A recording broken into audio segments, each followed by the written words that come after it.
السلام علیکم اسٹوڈنٹس، آج ہم کاروان اردو ہشتم جماعت کی بک کے جان کی بازی کا چیپٹر پڑھیں گے اور پھر اس کی مشق کریں گے۔ مصنف کا تعارف پڑھتے ہیں۔ اشفاق احمد 26 اگست سن 1925 کو غازی آباد ہندوستان میں پیدا ہوئے۔ 1947 میں ہجرت کر کے لاہور آ کر آباد ہوئے۔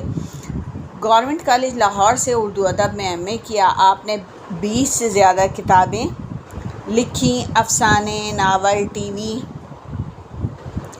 اور ریڈیو کے لیے ڈرامے لکھے۔ پہلی ملازمت ریڈیو آزاد کشمیر میں کی، جو ایک ٹرک پر قائم تھا اور مختلف علاقوں میں جاتا تھا۔ وہاں سے آپ روم چلے گئے اور ریڈیو روم میں بطور اردو نیوز کاسٹر ملازمت اختیار کی۔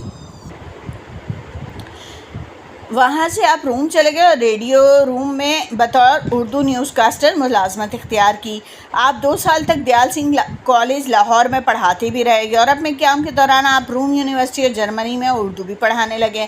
نیو یارک سے آپ نے ریڈیو براڈ کاسٹنگ میں ڈپلومہ بھی حاصل کیا۔ آپ نے بچپن میں لکھنے کا آغاز پھول سے کیا، پھر اپنا رسالہ داستان گو شروع کیا۔ ریڈیو پاکستان میں بطور اسکرپٹ رائٹر ملازمت کی۔ لیل و نہار کے ایڈیٹر رہے۔ ریڈیو پر ان کے پروگرام تلقین شاہ نے غیر معمولی مقبولیت حاصل کی۔ مرکزی Urdu board, Urdu science board کے ڈائریکٹر بھی رہے۔ آپ کے کئی افسانے، ڈرامے اور سیریل بہت مشہور ہوئے۔ ان میں سے ایک محبت، 100 افسانے، گدریہ، من چلے کا سودا، حیرت کدہ وغیرہ شامل ہیں۔ روحانی اسکالر کے طور پر بھی جانے جاتے تھے۔ ان کی خدمات پر حکومت نے انہیں صدارتی تمغہ حسن کارکردگی اور ستارہ امتیاز سے نوازا۔ 7 ستمبر سن 2004 کو لاہور میں وفات پائی۔ ہم نے ان کی جان کی بازی پڑھنا ہے۔ یہ پڑھنے سے پہلے، یہ سننے سے پہلے آپ ایک بات ذہن میں رکھیں، معاشرے میں اچھائی برائی دونوں چیزیں شامل ہیں، معاشرے کا حصہ ہیں۔ یہ سب واقعات معاشرے میں ہوتے ہیں جو اچھے بھی ہوتے ہیں اور برے بھی ہوتے ہیں۔ رائٹر نے ہر قسم کی تحریر لکھنی ہوتی ہے، جس میں کچھ تحریریں ایسی ہوتی ہیں جو ایک غلط پہلو کو بھی دکھا رہی ہوتی ہیں اور اچھے پہلو کو بھی دکھا رہی ہوتی ہیں۔ اس میں بھی یہ اچھا پہلو دکھایا گیا ہے کہ دوستی کس قسم کی ہے اور دوستی میں دوست کا درد کس حد تک محسوس کیا جاتا ہے۔ یہ اس کا ایک بہترین پہلو ہے۔ آگے آپ پڑھ کے دیکھیں گے کہ جو فیصلہ اس میں کیا گیا وہ فیصلہ درست تھا یا غلط تھا۔ بہرحال رائٹر نے معاشرے کا ہر کردار دکھانا ہوتا ہے۔ چلیں پڑھتے ہیں۔ اسکول میں سالانہ کھیل منعقد ہو رہے تھے۔ عمران، عارف اور میں میدان کے قریب بیٹھے ہاکی میچ شروع ہونے کا انتظار کر رہے تھے۔ اسکول میں گزشتہ ایک ہفتے سے صبح کے وقت جماعت لگ رہی تھی، کیونکہ 11 بجے کے بعد کھیلوں کے مقابلے ہونے لگتے۔ 11 بجنے میں چند منٹ باقی تھے، ہاکی میچ شروع ہوا چاہتا تھا، لیکن زبیر ابھی تک نہیں آیا تھا۔ ہم اسے جماعت ہی میں چھوڑ آئے تھے کیونکہ اس کے سر میں درد تھا۔ اس نے تھوڑی دیر بعد آنے کا کہا تھا، مگر اب تقریباً آدھا گھنٹہ ہو چلا تھا۔ ہم چاروں یعنی عارف، عمران، زبیر اور میں گہرے دوست تھے۔ زبیر تو کمرے میں بیٹھا رو رہا تھا، ایک لڑکے نے آ کر بتایا۔ ہیں؟ ہم تینوں نے ایک ساتھ کہا اور کمرہ جماعت کی طرف بڑھے۔ زبیر میز پر سر رکھے رو رہا تھا۔ میں نے بڑھ کر اس کا چہرہ اوپر اٹھایا، اس کی آنکھوں میں آنسو جھلملا رہے تھے۔ میں نے اس کے آنسو پونچھے اور کہا، یہ کیا بے وقوفی ہے، مرد ہو کر روتے ہو ہیں؟ کیا مطلب؟ عارف نے شرارتی انداز میں کہا، کیا یہ کام صرف عورتوں کے کرنے کا ہے؟ تم چپ رہو۔ میں نے عارف کو ڈانٹا، دیکھ نہیں رہے بیچارے کا رو رو کر برا حال ہے؟ کچھ نہیں، کچھ بھی تو نہیں۔ زبیر نے جیب سے رومال نکال کر آنکھیں صاف کرتے ہوئے کہا، ہوں تو اب ہم سے چھپاؤ گے؟ عمران اسے گھورتے ہوئے بولا، کہہ دو کہ رونے کی مشق کر رہا تھا، کل ڈرامے میں حصہ لینا ہے۔ زبی، یہ بہت بری بات ہے، میں نے اس کے کاندھے پر ہاتھ رکھ کر کہا۔ ہم اتنے اچھے دوست، بالکل بھائیوں کی طرح، پھر بھی ہم سے اپنا غم چھپا رہے ہو؟ جواب میں زبیر خاموش۔ عارف نے کرسی سرکائی اور قریب بیٹھ کر بولا، کاشف میں سمجھ گیا ہوں کہ یہ کیوں پریشان ہے۔ یہ سنتے ہی زبیر کی آنکھیں پھر بھر آئیں۔ میں سمجھ گیا کہ عارف نے درست اندازہ لگایا ہے۔ ہم جانتے تھے کہ اس کی امی بیمار رہتی ہیں، مناسب علاج نہ ہونے کی وجہ سے ان کی بیماری آہستہ آہستہ بڑھ رہی تھی۔ زبیر کے والد درمیانے درجے کے سرکاری ملازم اور بہت ایماندار آدمی تھے۔ مہنگائی کے اس دور میں انہیں ملنے والی کم تنخواہ سے گھر کا خرچ ہی مشکل سے چلتا تھا۔ بیماری کا علاج کیسے ہوتا؟ خالہ جان بہت بیمار ہے، میں نے زبیر سے پوچھا۔ خالہ جان بہت بیمار ہے، میں نے زبیر سے پوچھا۔ وہ اسپتال میں داخل ہیں، زبیر نے آہستہ سے بتایا۔ ان کا آپریشن ہونا ہے اور اس کے لیے ڈاکٹر نے 5,000 روپے مانگے۔ ابو نے رقم کا انتظام کرنے کی بہت کوشش کی لیکن ابھی تک جمع نہیں ہو سکے۔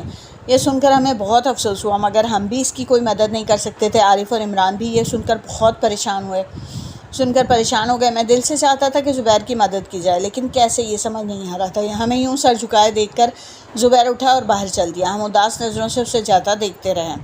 ہم نے ایسے کئی راستے سوچے جن سے زبیر کی مدد کی جا سکے لیکن کوئی راستہ بھی ایسا نہ تھا جس پر چل کر ہمیں 5,000 کی رقم مل سکتی۔ ہم تینوں بہت کوشش کرتے تو 2-3 ہزار سے زیادہ رقم جمع نہیں کر سکتے تھے۔ شام کے وقت میں کسی ضروری کام کے لیے باہر نکلا تو دور سے عمران آتا نظر آیا۔ قریب پہنچتے ہی اس نے بڑے جوش سے کہا، لو بھائی 5,000 روپے حاصل کرنے کا ایک طریقہ نظر آ گیا۔ کیا مطلب؟ ہم غلط اور خطرناک طریقے سے روپیہ حاصل کریں گے؟ میں بھڑک اٹھا۔ ارے نہیں، تم غلط سمجھے، یہ بات نہیں ہے۔ عمران نے بوکھلا کر میری بات کاٹی۔ ادھر ریلوے گراؤنڈ میں سرکس والے آئے ہوئے ہیں۔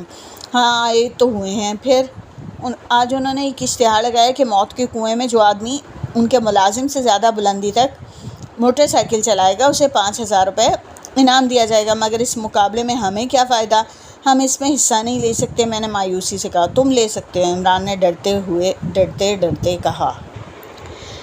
مگر کیسے؟ میں نے تو کبھی موت کے کنویں میں موٹر سائیکل نہیں چلائی۔ تب تو تم جو یہ سڑکوں پہ موٹر سائیکل چلاتے ہوئے ہاتھ چھوڑ دیتے ہو، اگلا پہیہ اوپر اٹھا لیتے ہو، یہ سب کیا ہے؟ کرتا بھی تو ہے، عمران نے مسکرا کر کہا۔ اب میں سمجھا وہ مجھے کس خطرناک کام پر آمادہ کرنا چاہتا تھا۔ ہم جانتے ہیں کہ اس کام میں کتنا خطرہ، بلکہ 100% خطرہ ہے، میں تنک کر بولا۔ خطرہ تو وہاں بھی ہے، اسپتال میں زبیر کی امی کو، عمران افسردہ لہجے میں بولا۔ یہ سن کر میں خاموش ہو گیا۔ میرے سامنے زبیر کا افسردہ چہرہ گھومنے لگا۔ اب میں عجیب سی کشمکش میں مبتلا تھا۔ ایک طرف وہ خطرناک کام تھا جس کا مجھے ذرہ بھر بھی تجربہ نہ تھا، دوسری طرف ہمارے بھائیوں جیسے پیارے دوست کی بیمار ماں تھی۔ کس سوچ میں پڑ گئے؟ عمران نے پوچھا۔ ٹھیک ہے، تمہارا دل نہیں مانتا تو نہ صحیح، تم مجھے موٹر سائیکل چلانے سکھا دو، تم دیکھنا میں جیتوں گا انشاءاللہ۔ اس کی یہ بات سن کر میں انکار نہ کر سکا۔ ٹھیک ہے عمران، میں اس مقابلے میں حصہ لوں گا، میں نے کہا۔ یہ ہوئی نا بات، آؤ چلیں تمہیں ایک خاص آدمی سے ملواؤں۔ عمران بولا۔ خاص آدمی؟ کیا مطلب؟ میں نے پوچھا۔ میرے محلے میں مقیم جمشید نور صاحب ایک زمانے میں موت کے کنویں میں موٹر سائیکل چلاتے تھے، آج کل ریٹائرمنٹ کی زندگی گزار رہے ہیں، عمران نے بتایا۔ میں ان کے ساتھ بات کر چکا ہوں، پہلے تو وہ مانتے ہی نہیں تھے۔ ان کے نزدیک اناڑی لڑکے کا موت کے کنویں میں موٹر سائیکل چلانا موت کے منہ میں چھلانگ لگانا ہے۔ تو پھر وہ کیسے مانے؟ میں نے بے تابی سے پوچھا۔ جب میں نے انہیں ساری صورتحال بتائی تو ان کا دل پگھل گیا۔ وہ بولے، تم ایک عظیم مقصد کے لیے اتنی بڑی قربانی دے رہے ہو، میں ضرور تمہاری مدد کروں گا۔ واہ، یہ تو ہماری غیبی امداد ہو گئی، میں نے خوش ہو کر کہا۔ چلو ان کے پاس چلتے ہیں، عمران بولا۔ جمشید نور نے بڑی محبت سے ہمیں خوش آمدید کہا۔ انہوں نے 1 گھنٹے تک مجھے اس خطرناک کھیل کے گر بتائے اور موٹر سائیکل پر بٹھا کر اسے چلانا سکھایا۔ موٹر سائیکل کی رفتار، اس پر قابو اور دائرے میں گھماتے ہوئے اپنے بائیں طرف جسم کا پورا زور لگانا، یہ اہم امور سیکھ کر مجھے محسوس ہونے لگا کہ اب میں موت کے کنویں میں موٹر سائیکل چلا سکوں گا۔ شام تقریباً 7 بجے مقابلہ شروع ہوا۔ اس میں 4 لوگ شریک تھے کیونکہ یہ کھیل ہر کسی کے بس کا نہیں تھا۔ موت کا کنواں بہت بڑا اور مضبوط تھا، اس کے باوجود موٹر سائیکل کے گھنگرچ سے لکڑی کے تختے لرز رہے تھے۔ جمشید نور بھی تماشائیوں میں شامل تھا۔ اس کنویں کے اندر اوپر 3 فٹ نیچے ایک لکیر لگائی گئی تھی، جو شخص اس لکیر پر سے گزرتا اسے فاتحہ قرار دیا جاتا۔ موت کے کنویں کا ملازم مہارت سے لکیر چھو کر نیچے اتر آیا۔ دوسرے 2 آدمی چھونے میں کامیاب نہ ہو سکے۔ مقابلہ دیکھنے کے لیے تقریباً 400 تماشائی سرکس میں موجود تھے۔ عمران اور عارف جمشید نور کے ساتھ اوپر کھڑے تھے۔ میں موٹر سائیکل پر بیٹھا یہ خطرناک کھیل کھیلنے کے لیے تیار کھڑا تھا۔ زبیر کو اس معاملے کی کچھ خبر نہ تھی۔ ہم نے اسے کچھ نہیں بتایا، ورنہ وہ مجھے ایسا جان جوکھوں کا مقابلہ کبھی نہ کرنے دیتا۔ جب زبیر ہم تینوں کے گھر گیا تو عمران کی والدہ نے اسے بتایا کہ وہ دوستوں کے ساتھ سرکس دیکھنے گیا ہے۔ چنانچہ وہ بھی آ پہنچا۔ ادھر ادھر ڈھونڈنے کے بعد آخر اس نے ٹکٹ خریدا اور موت کے کنویں پر چڑھ گیا، کیونکہ وہیں سب سے زیادہ ہجوم تھا۔ اسے یقین تھا کہ اس کے دوست بھی وہیں موجود ہوں گے۔ 10 منٹ بعد اس نے عارف اور عمران کو تلاش کر لیا۔ وہ دونوں اسے دیکھ کر حیران رہ گئے۔ عمران بے اختیار بولا، زبیر تم کیوں چلے آئے؟ کیوں بھائی، تم لوگ آ سکتے ہو تو میں نہیں آ سکتا؟ کاشف کہاں ہے؟ یہ سن کر عارف اور عمران چونک اٹھے۔ اس دوران زبیر نے مجھے موٹر سائیکل پہ بیٹھے دیکھا تو بھونچ کا رہ گیا۔ یہ کاشف وہاں کیا کر رہا ہے؟ وہ ہکلا کر بولا۔ پھر جیسے سارا معاملہ اس کی سمجھ میں آ گیا۔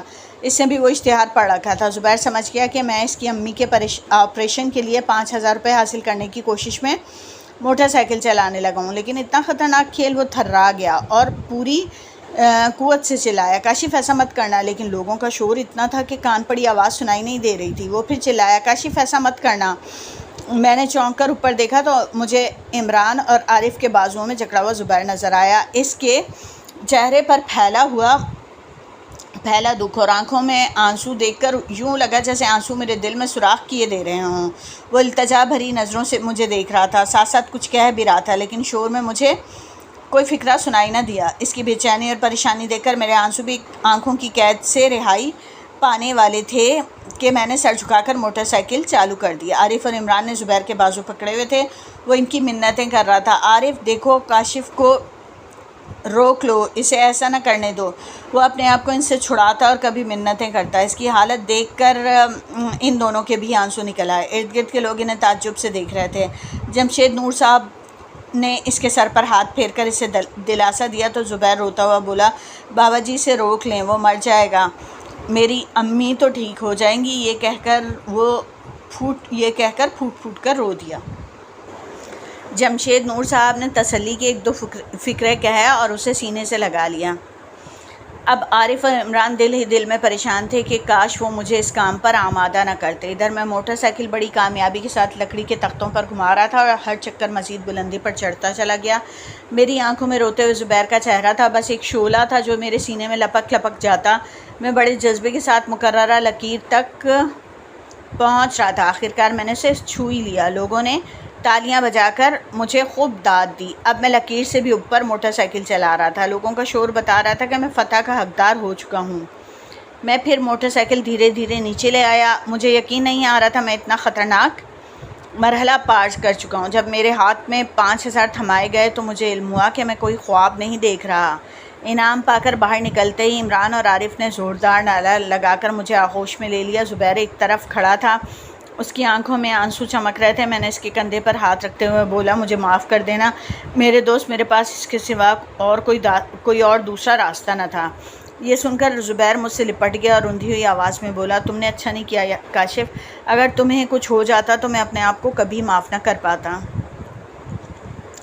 اس سے کچھ نہیں ہو سکتا تھا۔ یہ جمشید نور صاحب کی آواز تھی۔ وہ کہنے لگے، اس کے دل میں محبت اور خلوص کی شمع جل رہی تھی، وہ اسے کبھی ناکام نہ ہونے دیتی۔ تم خوش قسمت ہو کہ تمہیں اتنا پیارا اور جان کی بازی لگانے والا دوست ملا۔ جمشید نور صاحب کی بات سن کر زبیر نے اپنے آنسو پونچھے اور مسکرا کر مجھے گلے لگا لیا۔ اب ہم سرگرمیاں کرتے ہیں۔ مندرجہ ذیل بیانات کہانی کی روشنی میں مکمل کیجیے۔ زبیر اس وجہ سے بے حد پریشان تھا کہ وجہ یہ تھی کہ زبیر کی والدہ ہسپتال میں داخل تھی اور ان کے آپریشن کے لیے 5,000 کی رقم درکار تھی جو ان کے پاس نہیں تھی۔ دوسرا ہے، موت کے کنویں میں موٹر سائیکل چلانا بے حد خطرناک تھا، کیونکہ اناڑی انسان کا موت کے کنویں میں موٹر سائیکل چلانا موت کے منہ میں چھلانگ لگانا ہے۔ عام زندگی میں سڑک پر موٹر سائیکل چلاتے وقت ہاتھ چھوڑتے ہوئے اگلا پہیہ اوپر اٹھا لینا بہت خطرناک ہے، اس لیے کہ اس میں بعض اوقات جان سے ہاتھ دھونے پڑتے ہیں۔ دوستوں نے کاشف کو غلط مشورہ دیا، کیونکہ اس طریقے سے اسے جانی نقصان بھی تو ہو سکتا تھا۔ اگر آپ زبیر کے دوست ہوتے تو اگر میں زبیر کا دوست ہوتا تو میں کوئی اور راستہ اختیار کرتا، کوئی اور ذریعہ بناتا، والدین سے بات کر کے ان سے مدد لے لیتا۔ اس کہانی میں ہمیں کیا پیغام ملتا ہے؟ اس کہانی میں ہمیں پیغام ملتا ہے کہ ہمیں اپنے دوستوں کے مسائل کو حل کرنے کے لیے ان کی بھرپور مدد کرنی چاہیے۔ اب آ جاتے ہیں قواعد پہ۔ فعل کی اقسام بالحاظ فاعل۔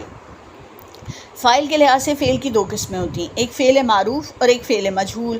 فعل معروف ہوتا ہے کہ جس میں فاعل معلوم ہے۔ یہاں مثال دی ہوئی، علی نے کھانا کھایا، تو کھانا کھانا کام ہے یا فعل ہے اور اس کام کو انجام دے رہا ہے علی۔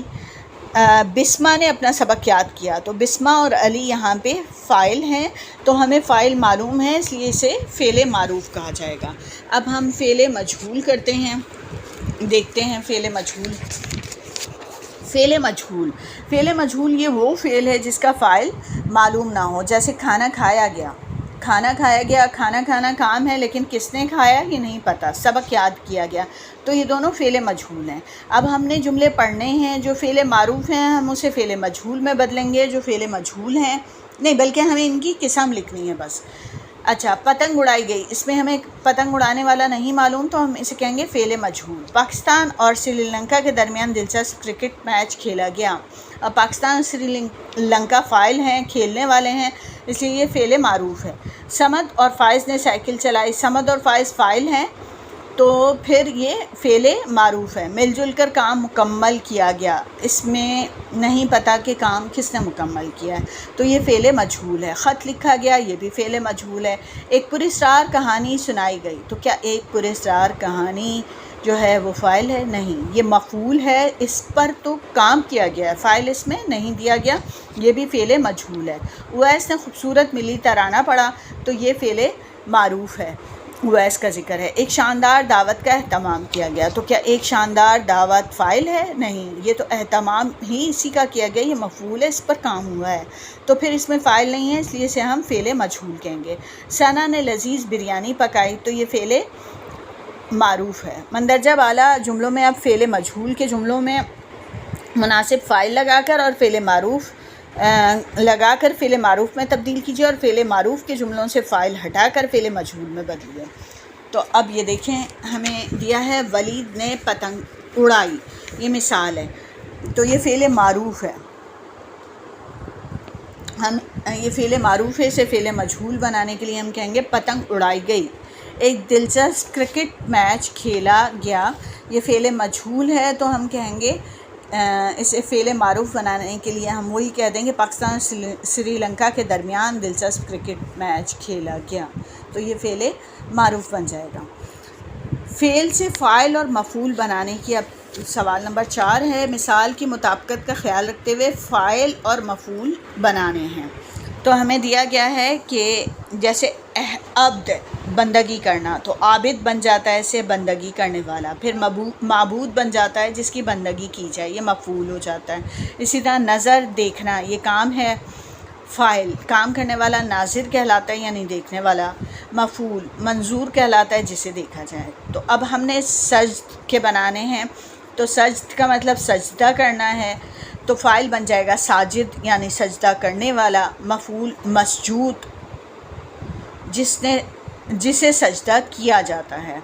ذکر اس کا بن جائے گا، ذکر کا مطلب ہے بیان کرنا کسی کے بارے میں، ذاکر ذکر کرنے والا ہو جائے گا، مذکور جس کا ذکر کیا جاتا ہے، شکر شاکر یعنی شکر کرنے والا، مشکور جس کا شکر کیا جاتا ہے، قتل قاتل جو قتل کرتا ہے، مقتول جس کا قتل ہوتا ہے، قصد ارادہ کرنا، قاصد جس نے ارادہ کیا، مقصود جس چیز کا ارادہ کیا گیا، ظلم ظالم یعنی جس پر ظلم ہوا، ظالم جس نے ظلم کیا، مظلوم جس پر ظلم ہوا، جبر زور زبردستی کرنا، جابر زور زبردستی کرنے والا، مجبور جس پر زور زبردستی کی گئی۔ تو یہ اب آج ہمارا چیپٹر کمپلیٹ ہو گیا، انشاءاللہ اب نیکسٹ ویڈیو میں نیکسٹ چیپٹر کے ساتھ حاضر ہوں گے، جب تک کے لیے اللہ حافظ۔